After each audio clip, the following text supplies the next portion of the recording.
Hi guys, today we will discuss about deleting account of 2checkout.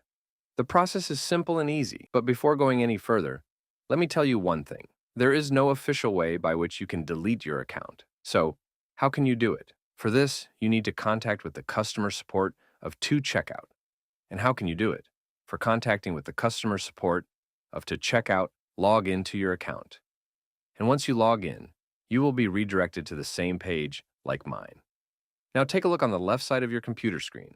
Here you will see few options: dashboard, setup, marketing tools, and more. From these options, you have to tap on the last option, Contact Us. After tapping on the option, Contact Us, you will be redirected to this, and here you have to do a request. The request type will be technical support and questions. The subject will be account deletion, and here you have to write your message. Like I write, "Hello, I want to delete my account." After doing this, you have to tap on the option Send. Once you will tap on the option Send, this message will be sent to the customer support of 2checkout, and they will delete your account permanently.